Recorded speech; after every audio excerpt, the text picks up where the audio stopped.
Welcome to the Roll Call Podcast. I'm Joe Aguirre along with JJ Vargas and Lucas Baldock. Well, boys, our New York Yankees off to a hot start here in the American League Division Series. Carlos Stanton, Aaron Judge, Kyle Garcia, and Clint Frazier all hit home runs. Yankees 9, Rays 3. They win game 1 at Petco Park. And I'll tell you what, the Yankees picked up right where they left off against the Cleveland Indians, bashing home runs. They became the first team in American League history to hit back-to-back grand slam in consecutive playoff games. The Yankees also set a franchise record with 3 home runs, at least 3 home runs in 3 consecutive postseason games. The second team in baseball history to do it. The Rays back in 2008 actually did it 4 times in a row. So the Yankees are trying to match that. The Yankees, as they've done all year, scored 49.5% of their regular season runs via the home run. Well, fellas, I've got some news for you. The Yankees have scored 31 postseason runs, and so far 21 of those 31 have come via the long ball. That is 68%. It's a little higher than maybe what you're comfortable with, but right now, JJ, the way this team is hitting, I think they can bash their way right to the World Series. Yeah, this team at the plate really seems to be zoned in right now, and it all begins with their key guys. You know, Giancarlo Stanton definitely made his Yankee moment with the grand slam late in the game that really made the score seem a little more lopsided than what it actually was. But it was glad to see him in a high pressure moment like that come through for his team. Yesterday, we had the conversation of Clint Frazier starting over Greg Gardner, and man, that Booney made me eat my words. You know, Frazier went out there, and he actually went and performed really well with the home run that really got the party going, and a lot of credit to him in that lineup, really feeling like he's belonged. Yeah, one thing I took away from yesterday's, especially the beginning of the game, had me on the edge of my seat. I mean, both teams kind of came out, looked like they were ready to lay the pounding down, and it was a close game throughout until that 9th inning, and then the Yankees just kind of took over. And like you said, JJ, Giancarlo had his Yankee moment, and I don't know if people consider him having a Yankee moment sometime in the past in the regular season, but us 3 certainly don't remember it. So yesterday, playoff moment, huge game, huge insurance runs, saved us. Chapman coming out, saved Chapman for tonight. I think we might need him a little more tonight than we did yesterday. So it's a good sign and definitely a Yankee moment. I would definitely say it's a memorable moment for Stanton, which I think is what we all wanted to see. But I think that another memorable moment last night was Garrett Cole's roar. We've seen Severino do the roar a few times, but yesterday Garrett Cole found himself in a situation with the bases loaded where he was able to get himself out of, and you saw the emotion out of him after he got the strikeout to end the inning and the roar that came out of him, because he knew that was a big-time moment in his young, early Yankee career, and he wanted to make it known that he's a Yankee for now, tomorrow, and forever, as he's said before in his past. Yeah, like I said yesterday, we might not see the physical violence that we've seen in the past, but we're definitely going to see that raw emotion come out of these guys, and it's a series. It's going to be a series to remember. Now, oddly enough, yesterday I said, even if Giancarlo hits a tack-on grand slam, the fans still won't get behind him, and I was wrong. The fans definitely have gotten behind him. It was a huge home run. I did see a couple of fans like on Facebook that were like, he only hits them when they're ahead. Well, I mean, it was a crucial moment in the game. Those were huge runs. It basically put the game out of reach, and more importantly, you said, Lucas, it kept Britton and Chapman and anyone else from having to get into that ball game. For anybody who's not on board with Giancarlo Stanton, let's talk about him for a minute.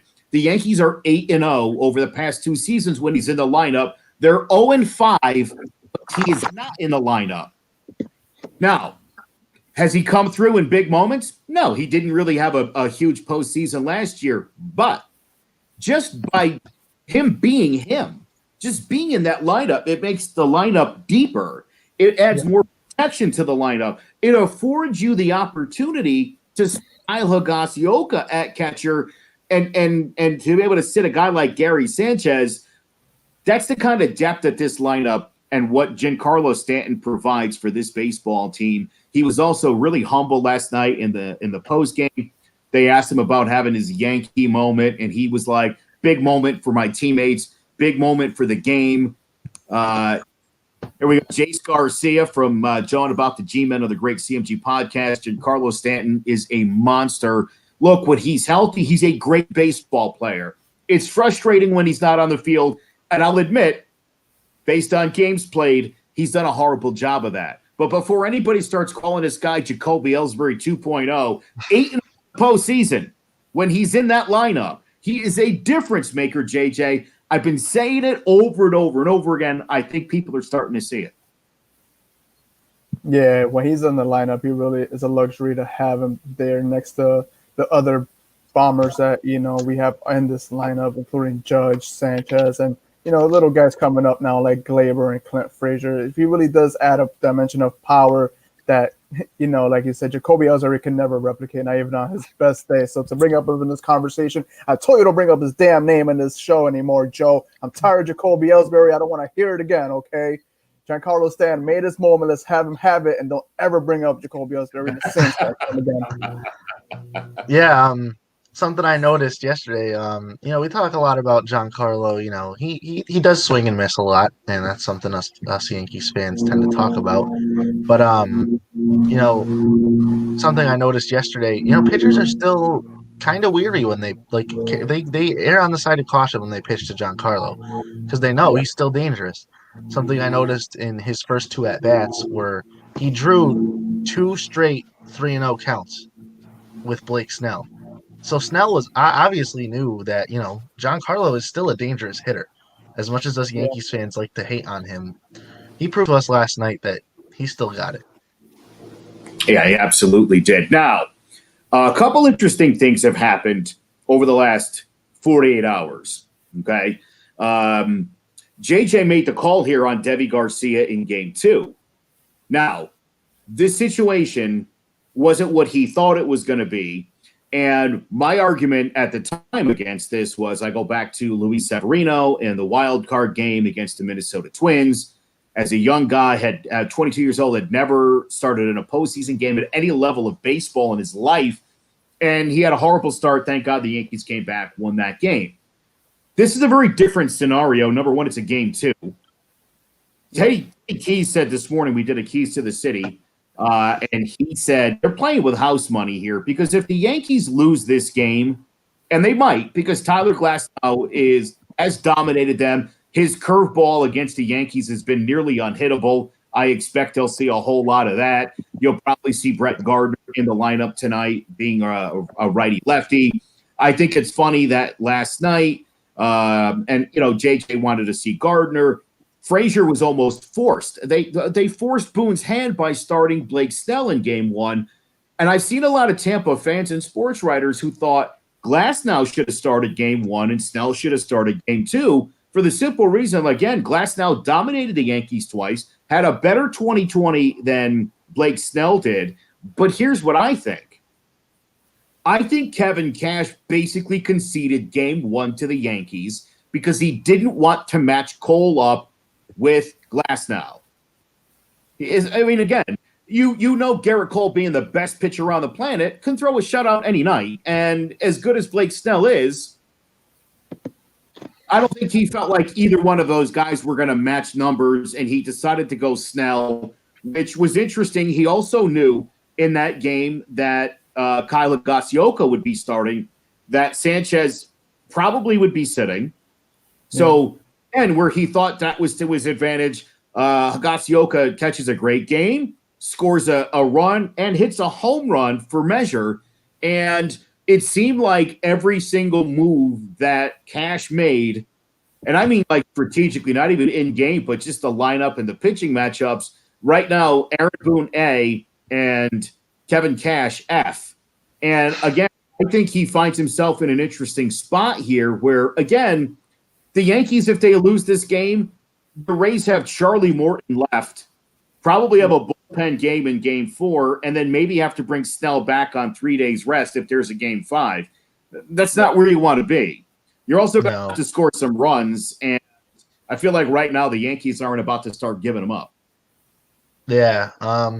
It's funny you mentioned Higashioka yesterday. I was texting with a buddy of mine before the game had started, and I said I liked how Garrett Cole kind of found his personal catcher. Like he had one in Houston in Robinson Chirinos, and I really like the idea of a catcher having someone they can trust. Like and Higashioka, my friend, a point he had made was, is it worth sacrificing the power bat of Gary Sanchez for someone like Higashioka, who's not a fantastic hitter? And then I saw Higashioka smack one, and I texted him. I was like, is it worth it now? I think it is. I think Higashioka has, he was a guy when he first came up, he didn't have a hit, and then his first 4 hits were home runs. So he definitely has that power stroke, and I think he's a good option to have out there with Cole. They have that mutual trust for each other, and they like working with each other. Yeah, with Deivi being out there, it makes sense that Gary Sanchez will be out there as well. They have that Dominican Republic connection, so I'm sure maybe with the language barrier, that will help with the Spanish talk. I'm very excited to see Deivi Garcia out there tonight because he has a different demeanor than a lot of these usual young pitchers that come out there. I remember seeing him that debut and just feeling like he was just so poised and he really controlled the game. And at the end of the game, he got the win and put himself in exclusive company in Yankee history. So I feel really good about having him out there. And not that there's not any pressure in the game too, knowing that he have Tanaka and have after him, but it does give him a boost of confidence that he did get the starting nod, and knowing that if he does mess up because of Garrett Cole's greatness yesterday and Giancarlo Stanton's home run late in grand slam, I should say, late in the game, he has all those bullpen guys at his disposal to get him a win. Yeah, again, I love this move. This is a game 2. It's in San Diego. There's no fans. There's not going to be a ton of pressure. The Yankees are the road team, so the game will be already started. I mean, I feel like, hold on, JJ. I feel like Garcia's in a really good spot to make this start. Whatever happens, happens. But I feel like the way it's laid out, this is very different than that Severino situation when he was a 22-year-old. Yeah, I was just going to make the point that after the game yesterday at San Diego, you could clearly hear some "Let's go Yankee" roars. So it just shows you no matter where we play, Yankee Kingdom is all over the planet. So it doesn't matter if we're away or home, Yankee fans travel everywhere. Yeah, something you notice. Every time you walk around anywhere you are, whether it be California or New York, Florida, or Alabama, you see a Yankees hat out in public. No matter if people are just wearing it because it's like, the stylish cap to wear around, or they're actually a fan located across the country. Yankees are huge. That's why we get a lot of criticism from all of our fans across the country. But hey, I'll take it.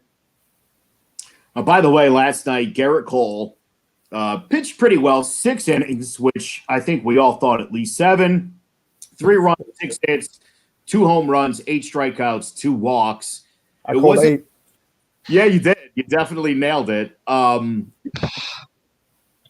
his best start, but like you saw with in game 2 against Cleveland, not the start you wanted, but you watched the grit. You saw this guy just fight his way through, gets through 6 innings, turns the lead over to the bullpen.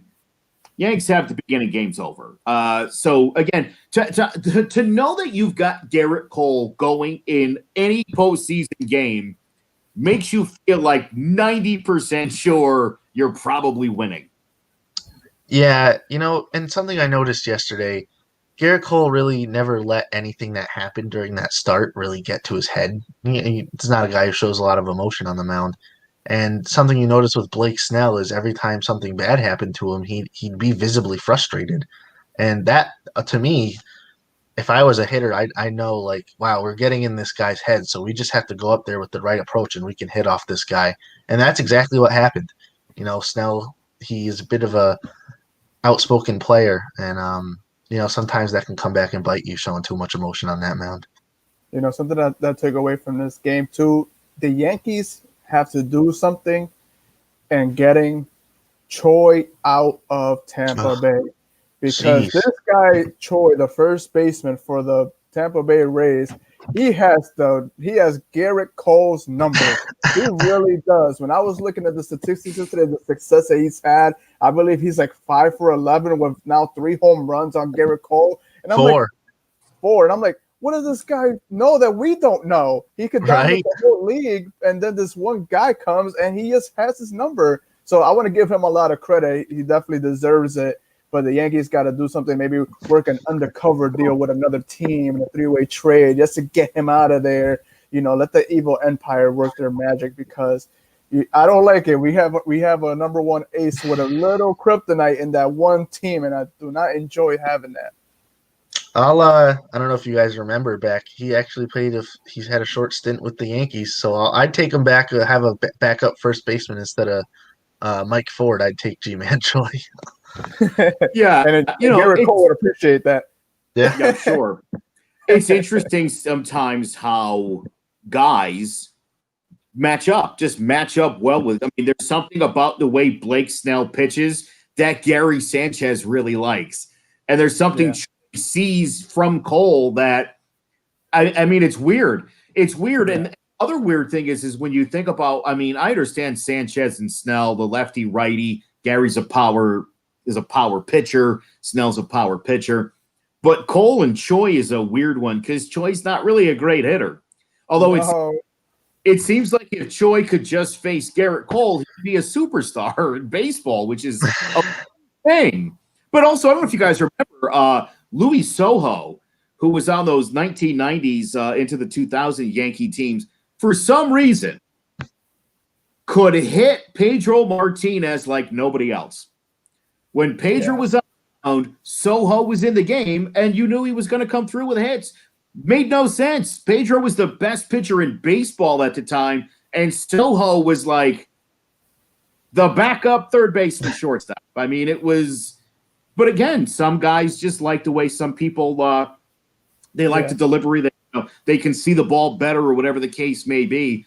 But, yeah, that's definitely one – that you got to figure going forward. The Yankees have to figure out, especially if Garrett Cole has to face him, if there's a game 5 and that were to happen, definitely be a little more careful with Choi. So weird. Yeah. That decision. That decision last night when we had runners on first and third to walk Choi intentionally. I thought that was a horrible. I thought that was going to shatter Garrett Cole's confidence, but. He did. He got out of it, and he, like JJ said, I think that's when he did the little roar. We've seen that at a Severino, so that was Aaron Boone must have knew what he was doing. Well, sure. Listen, and it's funny you talk about Cole, where he's got that Mariano Rivera mentality of if somebody gets a hit or hits a home run, you wouldn't read it on the guy's face. And he certainly doesn't let it affect his next pitch, his next outing, and that's the way you have to be. The other thing about him is, just the relentless wanting to be out there. And Mariano never wanted to I don't know if Mariano ever issued an intentional walk. Maybe one in his entire career. He wanted to go at people. I think there was one. I want to say Manny Ramirez once.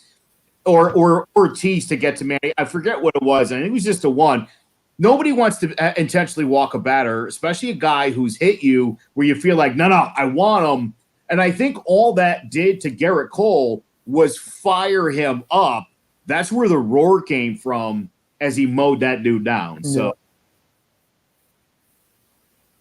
So it's credit too, because he's more than capable of getting the ball past anybody. And it was a big moment for him. And if he doesn't get out of that jam in that particular moment, we might be having a different conversation today.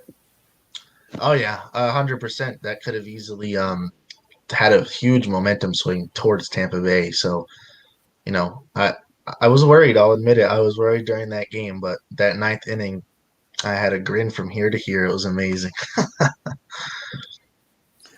All right, so here we go. Game 2 is night, 8 o'clock, as we mentioned, Deivi Garcia will be on the bump facing Tyler Glasnow, who, as I mentioned, and it bears repeating, did dominate the Yankees twice during the regular season. This guy does seem to be the pitcher on this that probably most has the Yankees number.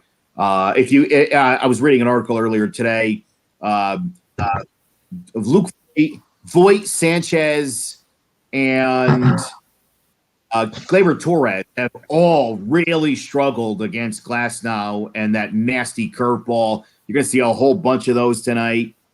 I think right now, though, the way the team is hitting, when you look at the 3 consecutive games with at least 3 home runs, it's going to be tough. And Tyler Glasnow is going to have to bring his absolute A game if he thinks that he's going to shut down what has really been the hottest lineup in baseball.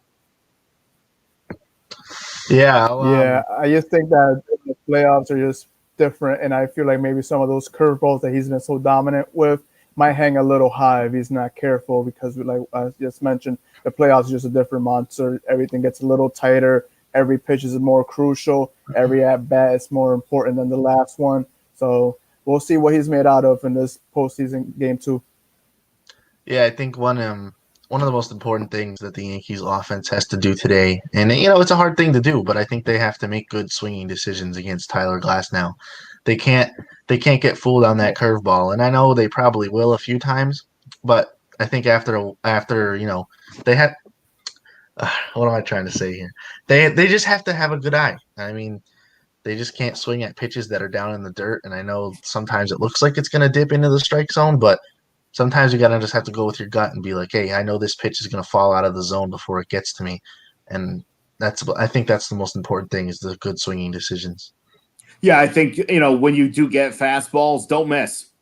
Yep. You get a fastball, don't miss it, and that's going to be key in this game. Should be a good one, though, for sure. Deivi Garcia, 21 years old, will be the youngest starter for the Yankees in a postseason game in the long, rich history of the New York Yankees. And again, as I think back, Severino ended up having a really good postseason for the Yankees.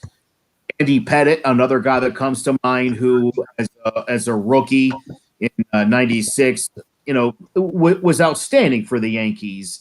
And I feel like this guy, you alluded to it earlier, JJ, for 21, kind of like with Gleyber, where you're like, this guy's 21.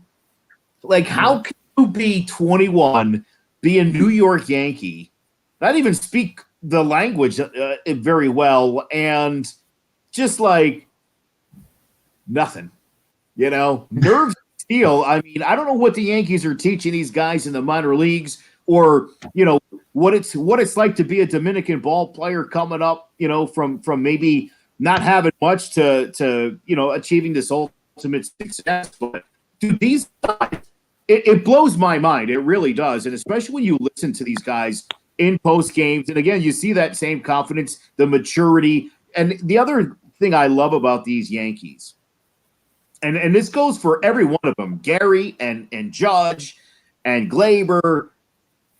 Very humble guy. They've all got that Derek Jeter, get your job done mentality. Giancarlo Stanton, after each game, and I've heard Aaron Judge sort of reiterate this, we haven't done anything yet. You haven't accomplished anything. The Yankees barely celebrated. They're clinching the postseason. They barely celebrated a Game 1 win. They barely celebrated when they won and swept Cleveland. Yeah. Bumps last night. That's about it. I mean, these guys are so fired up, and it's again, this is the Yankees. So being in the postseason, and you heard what Aaron Judge said last year when they lost Game 6 of the ALCS in Houston, the season's a failure. I don't ever feel that way. I mean, I think missing playoffs is a failure. I think getting outclassed by another team or a hot team, that's not a failure. You're going to run into buzzsaw sometimes, and you're going to get cut down. It works. But I think right now, the way this team is playing, no matter whether they're up or down in a game, you just see a confident baseball team right now, JJ, that I think is on every single cylinder. Yeah, this team should be on everybody's radar the way they're performing right now. Possibly the scariest fifth seed that I've seen in a long time, and I'm not trying to be biased being a Yankee fan, but when I see this lineup and then the pitching that this team has, and you think, oh, that's the fifth seed in the American League, it's hard to fathom. Right. I just think that the bats, they're just coming alive at the right time. During the season, we had a lot of questions about that and why the bats really weren't coming through. And I mean, they're getting hot at the right time. Who cares if they weren't in the regular season? This is the time to come through, and they're doing it. I mean, I think they have the most runs scored through 3 postseason games in MLB history. The most home runs through 3 postseason games in MLB history. 11 home runs. Yeah, so it's just they're playing phenomenal. They just have to continue. Excuse me. Well, let's hope the so Yankees don't choke like you're doing right now, Lucas. That would be really bad. I don't know what's going on. Thank you, everybody. So 8 o'clock tonight, boy. Yankees game 2 of the American League Division Series. Again, it's going to be 21-year-old Deivi Garcia and Tyler Glasnow. Again, game time, 8 o'clock. They got the Yankees in the prime time because, of course, they do. I mean, imagine if your team played at like 1 o'clock in the afternoon on like a Tuesday. We're not the Marlins. Yeah, I like that. Baseball knows where the money's at, baby. Make sure you check us out. ClovercrestMedia.com/The Roll Call Podcast. You can go to our Facebook page at The Roll Call Podcast. And there you can actually watch yesterday's episode where we made our accurate predictions and where I said Giancarlo would have his tack-on moment like Didi did. Unbelievable. Also, you can check us out on Twitter at The Roll Call Show. We're live on Twitter right now as well. So if you're watching there, we appreciate that. And Instagram at The Roll Call Podcast. Well, the Yankees, again, I think are in tip-top shape right now. Things I don't think could be going any better if you're the New York Yankees. Again, and I said, look, Teddy Keys, I thought really nailed it this morning. The Yankees are playing with house money as far as starting Deivi Garcia. If Deivi pitches great and they win the game, again, this series is over, and you've still got you'll still have either Happ or Tanaka for your third game, and if they win, and the next series doesn't start till Sunday, got all those guys on all that rest. Mm-hmm. So again, I think the Yankees are primed and ready to go. 8 o'clock tonight, it is game 2 of the American League Division Series. We'll be back here tomorrow. Same bat time, same bat channel, with a breakdown and analysis of the game, and then we will preview a game in number 3. For tonight, let's give it a shot. Deivi Garcia, 21-year-old. JJ, give me his final pitching line for tonight. I'm sorry, can you say that again? I said, give me Deivi Garcia's final pitching line for tonight. How does he do? Okay, I'm going to give him 5 innings. I think he'll give us 6 Ks, 2 runs, a walk. Lucas? I'll go 4 2/3. I think he's going to give up 6 hits, 3 runs, couple walks, but I'll have him get 7 strikeouts. Ooh. And his final strikeout will get him out of a jam. I like it. All right. Here's mine. I'm going to say he pitches through the 6th inning. I think he strikes out 9. He gives up a run on 4 hits, and he walks 1 batter. And he turns the lead over to the bullpen when he steps out of that game. That's how I see it playing out. He's right here. Can I just say that I think it's important that this lineup gives him some run support early and has him playing from ahead instead of him playing from behind, because you don't want to put the young kid to start pressing in a playoff game. You just don't want to put him in that situation. And I think this team knows that, so I think they'll back him up at the plate. Yep. 100%. I'll tell you what, Yankees have been the road team every game of the postseason so far, and they've won all of the games. That's got to feel really good, and there's got to be a ton of confidence. We don't want to brag, but we're 3-0 at the moment. That's it. Those are just the numbers. Again, so far, the way I see it, the Yankees have outpitched, out-bullpenned, and outmanaged the Tampa Rays. And really, so far, 3 really good pitchers and 3 outstanding performances. I expect that to continue this evening. For JJ Vargas and Lucas Baldock, I am Joe Aguirre. Thank you so much for checking out the Roll Call podcast. As I mentioned, we'll be back right here tomorrow at 3:30.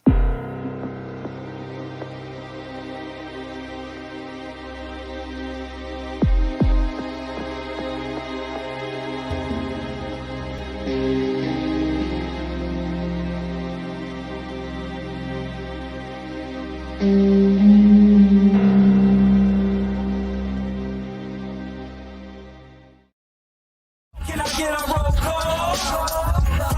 Let's get it on. Hit the field, let's play ball. Go home, we stand tall. Oh yeah, we back. Oh yeah, we back. 2020 division, Yanks back on the train track. Had to let the chances go, but we welcome it, Garrett Cole. Judge back with the guy, we're bringing Giancarlo up on these corners. Look at the information they gonna K back awesome. Boy in the shelter, they on the corners with your wrestler man. You seeing Chesto play too. Severino in rotation, Paxton throwing K's too. Fully loaded. We got the airlies wide open. One game at a time, we stay focused. Bronx Bombers on a mission.